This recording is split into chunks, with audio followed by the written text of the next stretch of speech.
Today, I'll give you an overview of all shoulder-related exercises and help you determine which ones are specifically suitable for you. The primary cause of the majority of shoulder pain is often the excessive tension found in the muscles and fascia.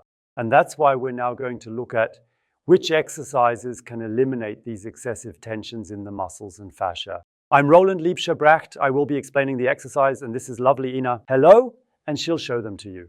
With the first exercise, we directly address the main cause of most shoulder pains. The problem is that everything here in the front is too short because we always have our arms in front. And that's why, logically, what shortens toward the front and downwards must be open toward the back and upwards. You must position yourself in a corner. If you don't have a corner because it's always filled with furniture or such stuff, you can also use a door frame. Then begin by using your arms to properly orient yourself. Extend them out horizontally. Look to the left and to the right. Just do it calmly so you're aware of where your arms are, where they are horizontally. And now with the shoulder, it's important to take a 45-degree upward angle. So it's exactly halfway between horizontal and vertical. Therefore, raise it up just a slightly bit higher. Look again. Yes, now it's right. This is the basic position. You stand like this in the corner, arms stretched out. Then you step back a little with one foot and slightly forward with the other foot, focusing on the upper end of your sternum.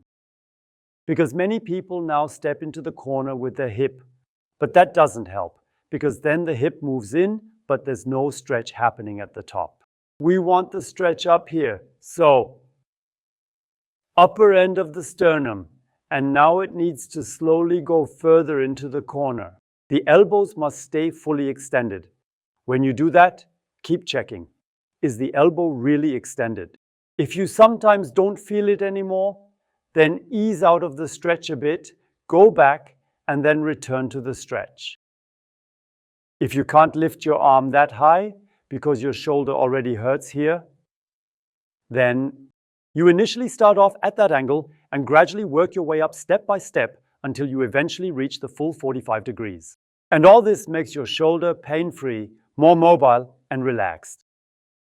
The second exercise actually evolves from the first. It's almost identical, but there is a difference. Observe, now the entire arm is positioned at an angle of 45 degrees upwards. The upper arm must remain exactly like that, without any changes. But the forearm. Now step away from the wall, Ina. You need to be straight so that the upper arm angle remains and the forearm exactly. You're already doing it on the other side. That's good. But now, Ina, don't go with your elbows against the wall, but quite the opposite. You need to keep your distance to have space. That's the position, and I think you can clearly see it. And now, Ina, gently move again with the upper end of the sternum into the corner, and then you'll start to notice a distinctly different sensation. Absolutely. You can feel it, can't you? This is exercise number 2. With both the first and second exercises, you initially start in position and then slowly move further into the corner to gradually intensify the stretch. For approximately 2 to 2.5 minutes, and you consistently aim to trigger a stretching pain that you can just barely manage or tolerate. You can still comfortably endure, so it should remain positive. It must continue to be a feel-good kind of pain, just below the threshold where it stops being a feel-good pain, despite all positive assessments. You need to find exactly that point, and after that time, slowly ease out again. And let your arms down again, move a little. The next exercise is a bit more specific, but if the other exercises don't prove effective, this one might end up working really well. You step back to the corner. But this time, you position your arms differently. You let your upper arms hang freely, as they naturally do, and then bend your forearms at an angle of 90 degrees. Right. Then you slowly walk forward until you gently come into contact with the wall. Stop. Then move one foot slightly backward and the other foot slightly inward. Now you move your sternum gently back into the corner. And as you can clearly see, your arms are being gently pushed backwards on one side and rotated outward on the opposite side. And that gives a very specific stretch, which is really clearly felt right here in the front. Sure, Ina, do you feel that too? Yes. And upper arms. So the front is engaged and the upper arms are involved as well, as you can see. It can especially be the case that when others don't help as much with the exercise, it really hits the spot, so to speak. Also, again, 2 to 2.5 minutes and another exercise in the corner, but the other way around. Ina, now you stand like this and I'll show it from behind, and place your hands like this on the sacrum. And slowly and carefully keep moving backwards until the elbows make contact with the wall, and now you'll notice. When you push your body backwards, the elbows are then pushed forward, right? Yes, you can feel it pulling. How does it feel now? Different again, right? Yes. You first have to figure out where it's pulling. It pulls differently, but I'm able to locate where it's pulling now, and it is at the top of the shoulder. Yes, it's different for everyone. It's a bit different for each person, but the stretching is different. You notice that, right? It's always different spots that get stretched. So, the exercise is now this. You must step forward far enough with one foot that you can really apply strength going backward. The shoulders should stay fairly straight, but you're moving backward, and try to touch the wall with your hands in your back. Make sure to keep this alignment and generate pressure from the right area, maintaining a stable posture. And then you notice the elbows are immediately sent forward. Ow. Oh dear. But always remember, oh dear is good, because oh dear shows that it's pulling. If it were already pulling, we wouldn't need to stretch. Again, gradually increase it for 2 to 2.5 minutes. The benefit of engaging in corner exercises is training both arms at the same time. You will save a significant amount of time when addressing problems on both sides. By moving both arms backwards, you essentially establish a connection between left and right here. In the area of the sternum, you're really in the stretch, but you can of course also target more specifically just for one side. You can also perform the same exercises we did in the corner on the wall, or perhaps even on the floor. That would be about the same, but since we were standing earlier, let's go to the mat now and I'll show you what I mean. Lie down, we'll demonstrate it from the side so you can see it more clearly, and stretch your arm out at shoulder height. It's always best to begin at shoulder height. And then you press the shoulder downwards until the joint is fully resting on the surface. Like I mentioned before, if you're unable to do that, then simply start right over here, for example.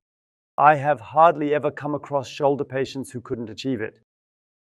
And in the moment when that becomes more flexible, you work your way up, up, up. First, you're positioned here, and then you move on to the 45 degrees. That's when it becomes noticeably tighter. Ina, do you feel it right? Yeah, try going down. Yeah, almost too much. So with Ina, that's the limit now. Ina learned today that she needs to put a bit more effort into practicing. So now we are at 45 degrees. So at this stage, it's really crucially important that the body doesn't rotate away from the arm or turn toward the arm, because otherwise the angles will change. Because those 45 degrees refer to the outer side of the torso, and then the arm follows. So what is it that we can do here in this scenario? Let's use this trick. Simply move your right leg roughly around 30 centimeters over to the right, and move the left leg closer to the right by gently shifting the pelvis slightly to the side. The angle is more effectively maintained during the turn, because we need to turn in right away to correctly perform the exercise, to effectively initiate the stretching process. Make sure that your right hand is positioned at eye level instead of chest height, as this can greatly enhance and improve your technique. Yes, right here, it should be at eye level. Then you need to extend the right knee outwards. Exactly. And begin increasingly turning inward, but make sure to stay low down here. Yes, just move your knee over here, and that should be sufficient. That's the stretch, and you can feel it now, Ina. It's quite similar to doing it on the wall. But apart from being one-sided, is there another noticeable difference? Because in this position, with the shoulder resting, we practically have with the angle in the shoulder joint. This puts more strain on the capsule. The capsule can become too tight, too short, or tense. Muscles can do this, as can fascia, since the capsule is fascia along with the other fascias. So, it's good to switch between the two exercises and change them occasionally. Because the angle is the same, but since the corner has a sharper angle, you get a different stretching effect. And on the ground, we do the other variation. This means you begin first by aligning at shoulder height, and then proceed to shift towards the 45 degrees angle. We have it roughly here. Now, while keeping the upper arm in place, you bend the forearm upward. Was that too much? Yes, we need to be a bit careful. Yes, that's how you notice the stretch is suddenly getting more intense. Now you can see the upper arm is angled upwards at a 45-degree angle, and the forearm is positioned vertically. Otherwise, the same thing happens. Just try to keep your shoulder down, stay as low as possible. And step out once more with the right leg. Bring the left leg closer, hand positioned at eye level. Exactly.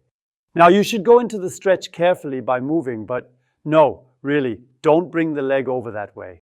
The leg remains in place. You should move your right leg outward. Right leg steps outwards now. Well, the knee is coming next. Exactly. Yes, that's exactly right. Now we've got it. Now we've truly got it. Okay? And that's precisely what provides the stretch we're aiming for here. With the bent arm, it's different again and more noticeable for you, right? Yes, I noticed that quite clearly. In the following exercise, we position the arm snugly against the body, maintaining a precise 90-degree flexion at the elbow joint. That's exactly what we're doing here again. Ina, go ahead and lower your upper arm along the side of your body, and now bend your forearm at an angle of 90 degrees.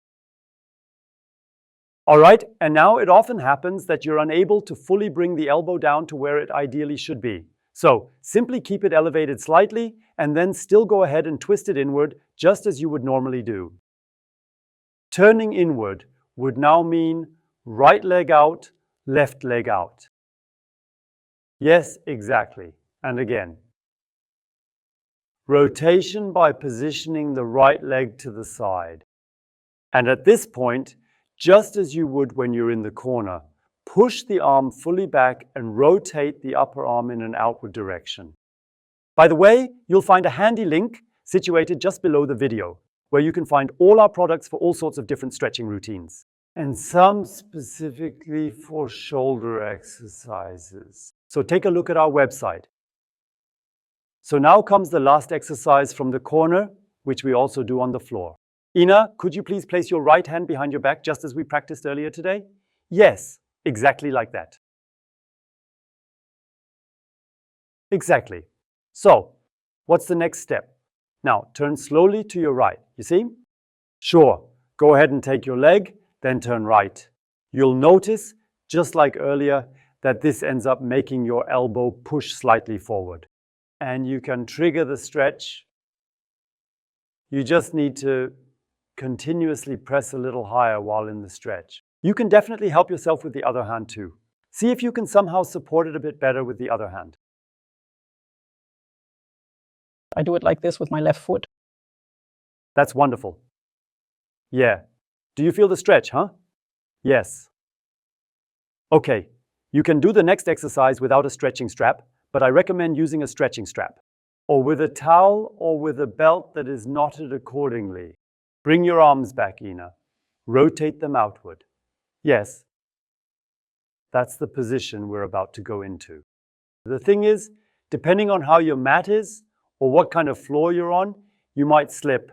And slipping might cause a bit of strain and be somewhat uncomfortable, you know? That makes it a bit more difficult. The exercise is much more relaxed when you go ahead now and place your arms into those straps. Yeah, I like doing that at home too. The stretching strap is good. Yes, because you feel completely different then. Ina has now taken the midsection and the smaller one. You can take the midsection, the larger or all three areas. That way you can adjust it perfectly for yourself. What you want your preferred stretching intensity level to correspond to. Now you carefully position yourself like this. I would, for the sake of comfort. Go ahead and bend your knees slightly. It just tends to feel a bit better. What's crucial here is that your chest is completely open to its fullest extent. Ensure to really open and expand your chest. Don't bend, but open up as much as possible. Then, just crawl with your fingertips further back, pulling yourself backward and increasing the stretch in the same way, so that you consistently remain just below the threshold where it becomes unbearable, where you'd leave the comfortable pain. You could also do the next exercise without a stretching strap. Let's demonstrate this exercise now. Extend your arms forward with thumbs touching. And keep your thighs perfectly vertical as you slowly lower yourself. In theory, it works without a stretching strap or belt, but we have found over decades of experience that patients always prefer using them. You notice that two, INA, weren't fully extended. That's why I recommend you use the stretching strap for this. Right up there. If you click on it, you'll receive some information. Come up here, INA. Attach the stretching strap around your elbow joints.